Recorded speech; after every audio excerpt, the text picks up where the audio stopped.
Selamat bertemu kembali dalam Siraman Kalbu tanggal 1 Juli 2020. Mari kita bersatu dalam doa. Bapa di sorga, Bapa yang ajaib, dalam nama Yesus Engkau yang menguasai seluruh jagat dunia ini dan Engkau yang menciptakannya Tuhan. Biarlah firman-Mu yang berkuasa, yang mencipta dunia ini, senantiasa berkuasa juga menyentuh hati pikiran kami, menciptakan keajaiban-keajaiban dalam hidup kami, agar kami sungguh-sungguh bertobat, mengikuti perintah Tuhan, agar nama Tuhan dipermuliakan. Dalam nama Yesus kami berdoa. Amin. Firman Tuhan buat kita dalam program Siraman Kalbu hari ini terambil dari Matius 11 ayat 20 sampai ayat yang ke-24. Dikatakan firman Tuhan demikian. Yesus mengecam beberapa kota. Lalu Yesus mulai mengecam kota-kota yang tidak bertobat, sekalipun di situ ia paling banyak melakukan mujizat-mujizatnya. Celakalah engkau Korazim, celakalah engkau Betsaida, karena jika Tirus dan Sidon terjadi mujizat-mujizat yang telah terjadi di tengah-tengah kamu, sudah lama mereka bertobat dan berkabul.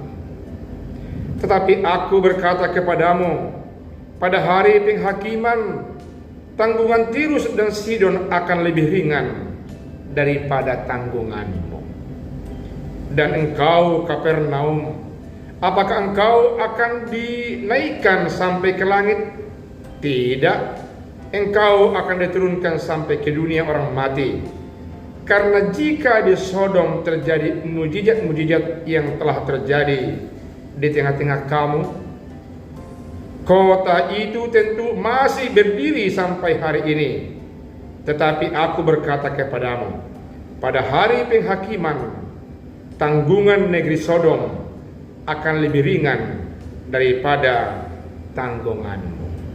Saudaraku yang kekasih, kota Korazim, kota Betsaida, kota Kapernaum menjadi sasaran kecaman Tuhan Yesus. Karena apa?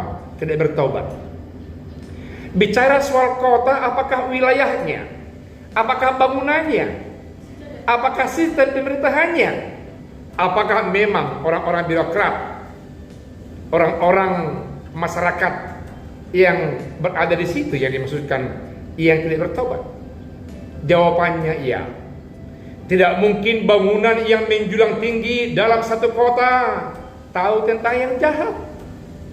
Tidak mungkin sistem yang dihasilkan oleh manusia mengerti akan perlakuan birokrat, orang-orang yang melakukan yang jahat di dalam sistem itu. Oleh karena itu, bicara soal kota yang tidak bertobat, otomatis bicara tentang masyarakat, manusia, orang-orang yang ada di dalam kota itu sendiri. Sayalah kota itu. Bapak Ibulah semuanya yang menjadi kota itu. Kalau begitu, kota yang tidak bertobat, yang dikatakan Yesus adalah celaka, adalah kita umat manusia yang tidak mau berbalik meninggalkan yang jahat, yang kotor, dan masuk dalam nama Yesus dalam suasana yang penuh dengan kekudusan, yang penuh dengan hidup yang memuliakan nama Allah Bapa di sorga. Saudaraku yang kekasih, bisa orang akan celaka jikalau tidak mau untuk mendengarkan firman Tuhan, jikalau tidak mampu konsisten untuk melakukan perintah pemerintah sebagai wakil Tuhan. Bisa celaka satu kota, malah mungkin satu negara pada saat pandemik seperti ini, jikalau tidak mau dan tidak mampu untuk hidup memiliki peradaban yang baru, meninggalkan hal-hal yang tidak cocok dalam keinginan virus corona pada masa kini. Keinginan dari virus yang pandemik itu supaya dia menjadi ludes, habis, terputus mata rantainya, kita meski pakai masker, cuci tangan, social distancing, menjaga jarak jauh, dan senantiasa Jangan terlalu suka berkerumun lagi. Jikalau kita tidak mampu untuk menghidupi peradaban hidup baru itu, celakalah seluruh masyarakat kota. Celakalah saya, celakalah semua orang-orang yang ada di setiap kota. Oleh karena itu kita mulai dari diri kita sendiri. Dikatakan firman Tuhan tadi di sini bahwasanya Tirus dan Sidon tidak terlampau jauh kejahatannya daripada engkau, hai Korajim, dan engkau, wahai Betsaida, karena kamu tidak mau merubah kehidupanmu menjadi masuk dalam sistem kehidupan peradaban yang baru. Hai kamu Kapernaum, sekalipun Sodom dulu itu adalah kota yang berdosa, tapi sekarang Sodom tetap berdiri, dan kamu tidak bertobat dan tidak mau dalam hidup yang penuh dengan pembaharuan. Saudaraku yang kekasih, bicara berdiskusi dari dasar firman Tuhan yang berbicara soal celaka dan bertobat, memberi pengertian, mengubah kehidupan ke arah yang lebih baik di hadapan Allah, di hadapan sama manusia, di hadapan sistem, di hadapan pemerintah, sesuai dengan kondisi zaman yang menuntut kita harus betul-betul berubah, meninggalkan karakter hidup, sikap berpikir yang sudah pernah kita lalui.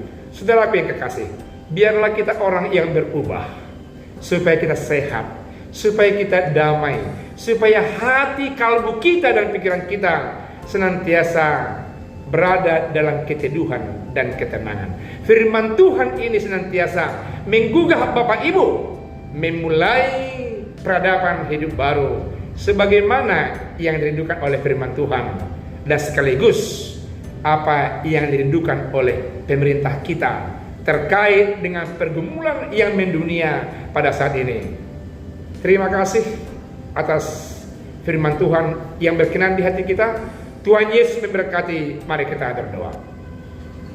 Terima kasih atas firman Tuhan yang mengingatkan kami kembali sebagai penghuni kota, pemilik kota yang beraktivitas di kota, kota yang terdiri dari kampung-kampung.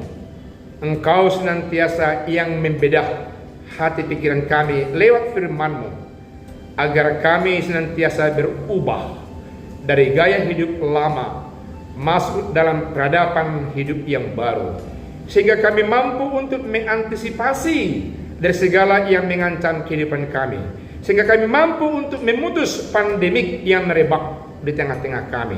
Ajari kami para orang tua lebih berhikmat untuk mendidik anak-anak kami. Ajari anak-anak kami untuk lebih membuka hati pikiran, menghidupi firman Tuhan yang disampaikan oleh para orang tua mereka. Berkati para medis, berkati pemerintah kami, berkati kami semuanya Tuhan yang ada di kota kami masing-masing. Dalam nama Yesus kami telah berdoa. Amin.